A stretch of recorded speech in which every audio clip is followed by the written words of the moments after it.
اعوذ باللہ من الشیطان الرجیم بسم اللہ الرحمن الرحیم۔ محترم حضرات،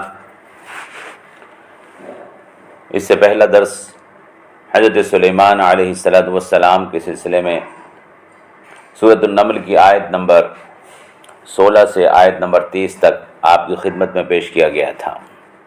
یہ درس بھی انہی آیات کی تفسیرات کے سلسلے میں پیش کیا جا رہا ہے۔ ہم نے سابقہ درس میں آپ کے سامنے واضح کر دیا تھا کہ حضرت سلیمان علیہ السلام اور حضرت داؤد علیہ السلام کو اللہ تعالیٰ نے حکومت اور نبوت عطا کی تھی، اور ان کی خصوصیت علم میں کمال تھا۔ اس سلسلے میں انہوں نے سائنسی علوم میں ترقی اور عروج حاصل کیا تھا، حتیٰ کہ ان کے زمانے میں علم سائنس کو اتنی ترقی حاصل تھی کہ ایک شخص نے جس کے پاس علم تھا، پلک جھپکتے میں ملکہ کا تخت ملک سبا سے حضرت سلیمان علیہ السلام کے دارالسلطنت ملک شام میں پہنچا دیا۔ یہ بھی بتا دیا گیا تھا کہ اللہ تعالیٰ نے حضرت سلیمان علیہ السلام کو جو حکومت عطا فرمائی تھی وہ اتنی زبردست تھی کہ انسانوں، جنات، چرند پرند اور ہواؤں پر بھی ان کو اقتدار حاصل تھا۔ وہ جانوروں کی بولی سمجھ سکتے تھے۔ ہم نے یہ بات بھی واضح کر دی تھی کہ حضرت سلیمان علیہ السلام جنات پر حکومت کرتے تھے۔ وہ جن پر حکومت کرتے تھے ان میں جنات، انسان، چرند اور پرند سب شامل تھے، حتیٰ کہ وہ چونٹیوں کی بولی بھی سمجھ سکتے تھے۔ ہمارا خیال ہے کہ قرآن کریم کی صریح ارشادات کی تعبیر اور تردید کرنے کی ہرگز ضرورت نہیں ہے، بلکہ اس بات کو اسی طرح سے تسلیم کر لینا ہمارا ایمان ہے جس طرح قرآن کے الفاظ کے ظاہری معنی سے معلوم ہوتا ہے۔ جن لوگوں نے جنات سے مراد طاقتور فوجی یا نمل سے مراد اس نام کا کوئی قبیلہ یا قوم ثابت کرنے کی کوشش کی ہے، ان کی تفسیریں یا ان کے دلائل غلطی پر ہیں، جن کو قرآن کے بیان کردہ واضح دلائل کے مقابلے میں قبول نہیں کیا جائے گا۔ جن لوگوں نے چونٹیوں کے واقعے کو اسرائیلیات قرار دیا وہ بھی غلط ہے، کیونکہ اسرائیلی روایات میں یہ واقعہ قرآن کے انداز سے بالکل مختلف بیان ہوا ہے، حتیٰ کہ حضرت سلیمان علیہ السلام کا تصور اسرائیلی روایات میں ایک جادوگر کا جیسا ہے، جبکہ قرآن اس کی تردید کرتا ہے اور حضرت سلیمان علیہ السلام کو اللہ کے رسول اور پیغمبر قرار دیتا ہے، اور قرآن ان کے کمالات کو جن کو اسرائیلی روایات میں جادوگری ثابت کیا گیا ہے، معجزہ، اللہ کے عطا کردہ معجزات قرار دیتا ہے۔ اس لیے قرآن بتاتا ہے کہ ان نعمتوں کی شکر گزاری کے لیے حضرت سلیمان علیہ السلام فرمایا کرتے تھے، رب اوزعنی ان اشکر نعمتک التی انعمت علی وعلی والدی، یعنی اے میرے پروردگار مجھے استقامت اور قابو عطا فرما ان نعمتوں پر جو تو نے میرے اور میرے والدین پر کی ہیں۔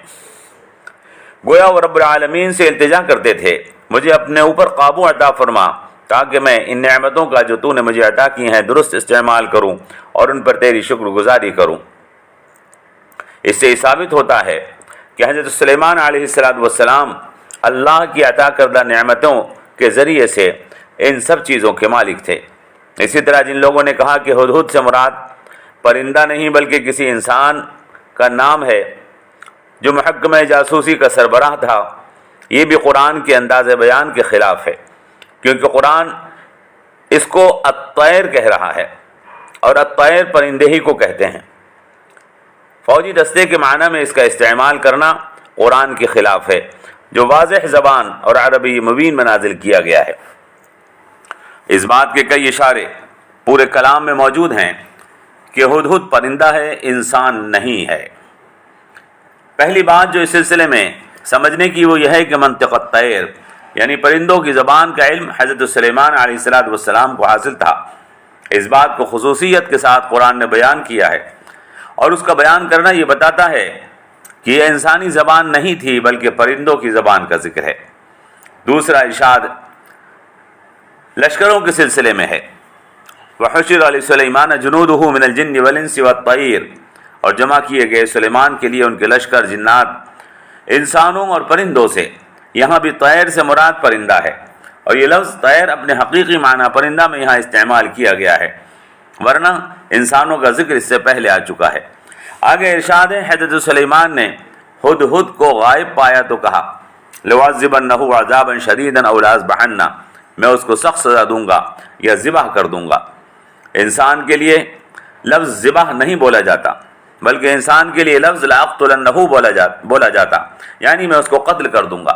لَأَذْبَحَنَّهُ، میں اس کو ذبح کر دوں گا۔ لفظ بتا رہا ہے کہ یہ ہدہد یعنی جانور کے لیے انہوں نے بولا تھا، انسانوں کے لیے نہیں، کیونکہ انسانوں کے لیے لفظ قتل کر دوں گا بولا جاتا ہے۔ بالخصوص پیغمبر انسان کے لیے وہ لفظ استعمال نہیں کر سکتے جو جانوروں کے لیے استعمال کیا جاتا ہے۔ اس کے علاوہ اس واقعے میں جو اللہ تبارک و تعالی نے قرآن کریم کے اندر بیان فرمایا ہے، کئی اشارے موجود ہیں جن سے صاف معلوم ہوتا ہے کہ ہدہد کے لیے الطیر پرندے کا لفظ اپنے حقیقی معنی میں لایا گیا ہے، اور اس کے مجازی معنی میں تفسیر کرنا سراسر غلطی بلکہ قرآن میں تحریف کی کوشش ہے جس کا کوئی حاصل نہیں ہے، جیسا کہ بعض لوگوں نے کوشش کی ہے، سوائے اس کے کہ وہ لوگ ایسی کوشش کر سکتے ہیں جو پیغمبروں کے لیے معجزات کی تعبیریں کر کے معجزات کا انکار کرنے کا سبب بن جائے۔ ہم نے عرض کر دیا ہے کہ حضرت سلیمان علیہ السلام کی حکومت فلسطین کے علاقے پر اس زمانے میں فلسطین اس علاقے کا نام تھا جو آج کل فلسطین، اردن، شام اور اسرائیل بلکہ کچھ حصہ مصر کا اس میں شامل ہے۔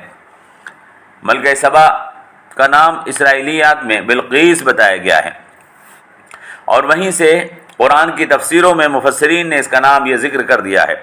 قرآن و حدیث میں اس کے نام کا کوئی تذکرہ نہیں ملتا ہے۔ سبا ایک قوم کا نام ہے، یہ قوم تجارت پیشہ قوم تھی جس کی تجارت بہت بڑے علاقے پر پھیلی ہوئی تھی، حتیٰ کہ بھارت تک پھیلی ہوئی تھی، جس کا دارالحکومت معارب یعنی یمن، جس کا اب نام شہر صنعاء ہے، یہی اس کا دارالحکومت تھا، پہلے اس کا نام معارب تھا۔ یہ علاقہ حجاز یعنی موجودہ سعودی عرب کے شمال مشرق میں واقع ہے، اور فلسطین سعودی عرب کے یعنی حجاز کے جنوب میں واقع ہے۔ درمیان میں حجاز یعنی سعودی عرب کا بہت بڑا علاقہ ہے جو سینکڑوں میل پر مشتمل ہے۔ قوم سبا کا زمانہ عروج 1100 قبل مسیح سے 115 قبل مسیح یعنی تقریباً 985 سال ہے۔ یہ قوم نہایت مالدار قوم تھی، اپنے زمانے میں اس قوم سے زیادہ مالدار کوئی دوسری قوم نہیں مانی جاتی۔ اس قوم نے کاشتکاری میں نہایت شاندار نظام قائم کر رکھا تھا، اور پانی کے بند باندھ کر پانی کی نہریں پورے علاقے میں جاری کر رکھی تھی، جس کی وجہ سے پورے ملک میں شادابی اور سرسبزی تھی۔ قرآن کریم میں بھی اس کا تذکرہ موجود ہے۔ اللہ فرماتا ہے، ہدہد نے حاضر ہو کر عرض کیا، میں اس بات کی معلومات لایا ہوں جو آپ کے علم میں نہیں، میں قوم سبا کی خبر لایا ہوں، وہ ایک عورت کی حکمرانی ہے، اس کو تمام قسم کی نعمتیں حاصل ہیں اور اس کا ایک بہت بڑا تخت ہے۔ میں نے اس کی قوم کو پایا کہ وہ سورج کو سجدہ کرتے ہیں اور اللہ کو انہوں نے چھوڑ رکھا ہے۔ شیطان نے ان کے سامنے ان کی گمراہیوں کو خوبصورت بنا کر پیش کر دیا ہے، اس کی وجہ سے وہ گمراہیوں کو اچھا سمجھنے لگے ہیں اور راہ حق سے محروم ہو گئے ہیں، اور ان کی حالت سے اندازہ ہوتا ہے کہ وہ ہدایت سے محروم ہو چکے ہیں۔ وہ ایسے نادان لوگ ہیں کہ اللہ تعالیٰ کو سجدہ نہیں کرتے، جو آسمانوں اور زمین کے رازوں کو ظاہر فرماتا ہے، وہ جانتا ہے جو کچھ تم چھپاتے ہو اور جو تم ظاہر کرتے ہو۔ اللہ وہی ہے جس کے علاوہ کوئی لائق پرستش نہیں، جو زبردست طاقت اور حکومت کا مالک ہے۔ محترم، قوم سبا ہم نے آپ سے عرض کیا ایک مالدار قوم تھی، تجارت پیشہ کاشتکار قوم تھی، جس نے دنیاوی اعتبار سے بہت ترقی حاصل کر لی تھی۔ ہدہد نے جو بات یہاں پر پیش کی ہے حضرت سلیمان علیہ السلام کے سامنے، اس سے ہمارے سامنے ایک سچائی واضح ہوتی ہے۔ دنیاوی ترقی حاصل کرنے میں وہ قوم ایسی مصروف ہو چکی تھے کہ انہیں یہ معلوم کرنے کا موقع ہی نہیں ملتا تھا کہ خدا اور آخرت کے عقیدے کے بارے میں وہ کس راستے پر چل رہے ہیں۔ شیطان نے ان کی عقل کو اس معاملے میں بالکل بیکار بنا دیا تھا، لہذا وہ خدا اور آخرت کے تعلق سے سوچتے ہی نہیں تھے۔ جس عقیدے اور عمل کو وہ مذہبی طور پر پورا کر رہے ہیں اس میں کچھ معقولیت ہے یا نہیں۔ وہ سمجھتے تھے کہ مذہب بس پرانی روایات کو پورا کرنے کا نام ہے، جو سنا اور کیا اسی کو پورا کرنا مذہب ہے اور اسی کے پورا کرنے میں عزت ہے۔ وہ سمجھتے تھے اگر ہم اپنے پرانے طریقوں سے ہٹیں گے تو ہمارے بزرگوں کی بے عزتی ہو جائے گی، لہذا جو ہوتا رہا ہے اسی کو کرتے رہو چاہے وہ کیسا بھی ہو۔ وہ سمجھتے تھے کہ مذہب یا دھرم کے معاملے میں زیادہ غور و فکر کرنے، صحیح اور غلط کو سمجھنے کی کوشش کرنے کی ضرورت نہیں ہے۔ ان کی مذہبی رہنما ان کو یہ بات سمجھانے میں خاص کردار ادا کرتے تھے کیونکہ وہ ان کو دولت اور مال دیتے تھے۔ محترم حضرات، اگر قوم مذہب کے معاملے میں اتنی لاپرواہ ہو جائے تو اس سے مذہبی طور پر کچھ بھی کروایا جا سکتا ہے، حتیٰ کہ اس کی دولت اور عزت کو بھی اندھی عقیدت اور آستھا کی بنیاد پر کچھ مکار یا لوگ جو مذہبی شکل بنا لیتے ہیں ان سے چھین سکتے ہیں۔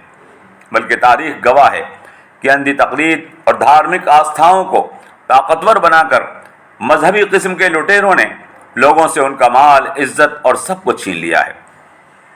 شیطان ان کو مطمئن کرتا رہتا تھا، تم دولت مند ہو، طاقتور ہو، عزت دار ہو، لہذا تم اسی راستے پر چلتے رہو۔ یہ غور کرنے کی ضرورت نہیں ہے کہ یہ عقیدہ صحیح ہے، یہ آستھا سچی ہے یا نہیں، یہ نظریہ درست ہے یا نہیں۔ شیطان اور اس کے انسانی ایجنٹ ان کو یہ سمجھا دیتے ہیں کہ تم دولت مند ہو، عیش و عشرت میں ہو، لہذا تم صحیح ہو، اور قوم اسی خواب غفلت میں گمراہی کے راستے پر چلتی رہتی ہے۔ قوم سبا کے ساتھ بھی ایسا ہی ہوا تھا، اور ہر مشرک قوم کے ساتھ ایسا ہی ہوتا ہے۔ یہ طاقتور قوم، دولت مند اور ترقی یافتہ قوم اندھی تقلید اور آستھاؤں کی بنیاد پر گمراہی کے اندر مبتلا رہتی ہے۔ چنانچہ قوم سبا سورج کو پوجتی تھی۔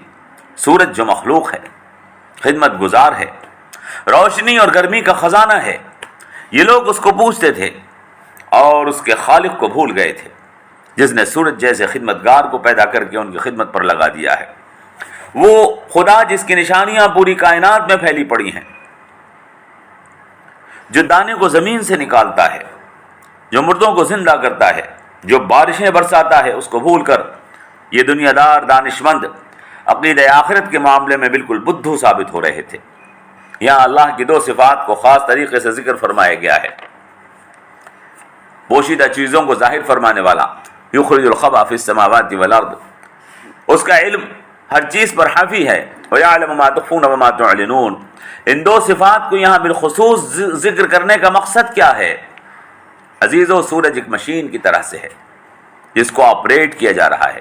یہ آگ کا گولا خود شعور اور احساس نہیں رکھتا، اسے نہیں معلوم کہ وہ کیا کام کر رہا ہے، شعور اور احساس سے وہ خالی ہے۔ یہ آگ کا گولا جو شعور اور احساس سے خالی ہے، اس بات کا مستحق نہیں کہ اس کو پکارا جائے، اس کی پوجا کی جائے، بلکہ عبادت، اطاعت اور پکار اور دعا کا مستحق صرف وہ ہے جو علم رکھتا ہے، جو پوشیدہ چیزوں کو ظاہر کرنے والا ہے اور جو ہر بات کا علم رکھتا ہے۔ وَيَعْلَمُ مَا تُخْفُونَ وَمَا تُعْلِنُونَ، جو علیم و خبیر ہے، جو پوشیدہ چیزوں کو ظاہر کرنے والا ہو اور جو ہر بات کا علم رکھتا ہو، وہی اس بات کا مستحق ہوتا ہے کہ اس کی عبادت کی جائے۔ جو علم اور خبر رکھنے والا نہ ہو، جو پوشیدہ چیزوں کو ظاہر نہ کر سکتا ہو، وہ اس بات کا مستحق نہیں ہوتا کہ اس کی عبادت کی جائے، وہ خادم ہوتا ہے۔ خدا ہونے کے لیے اور کسی ذات کے پوجیہ ہونے کے لیے لازم اور ضروری ہے کہ وہ باخبر ہو تاکہ وہ ہماری سن سکے، اور جو بے خبر ہے وہ ہماری کیا سن سکتا ہے۔ تو عزیزو، اس آیت مبارکہ میں اللہ تبارک و تعالی نے جو پیغام ہمیں دیا ہے اس میں سے ہم نے آپ کے سامنے کچھ بات پیش کی۔ اللہ سے دعا کیجئے اللہ تبارک و تعالی ہمیں اس پیغام کو سمجھنے کی توفیق عطا فرمائے۔ دنیاوی ترقی حاصل کرنے میں مصروف لوگ جب یہ بھول جاتے ہیں کہ صحیح عقیدہ اور صحیح مذہب کیا ہے، اس پر غور و فکر نہیں کرتے ہیں، تو وہ گمراہیوں میں بھٹکنے لگتے ہیں، اور اکثر مشرکوں کا حال ایسا ہی ہے۔ اللہ تبارک و تعالی ہمیں دنیاوی ترقیات سے بھی نوازے، لیکن عقیدہ آخرت کے سلسلے میں خدا کے سلسلے میں اور اپنے معبود اور پوجے ذاتوں کے سلسلے میں اور فکر کرنے کی اللہ ہمیں توفیق عطا فرمائے۔ کہیں ایسا نہ ہو کہ ہم اندھی بہری اور گونگی طاقتوں کے آگے اپنے سر پھوڑتے رہیں اور اس سے ہمیں کچھ حاصل نہ ہو۔ لغو اور بیکار اور عبث کام کرنا انسانوں کے لیے شرمندگی اور ذلت کا باعث ہوتا ہے۔ اللہ تبارک و تعالی انسانوں کو بیکار اور لغو اور عبث کاموں سے محفوظ فرمائے اور اللہ تعالی ہمیں ایک سچے خالق اور مالک کی عبادت کرنے کی توفیق عطا فرمائے۔ والسلام علیکم ورحمۃ اللہ وبرکاتہ۔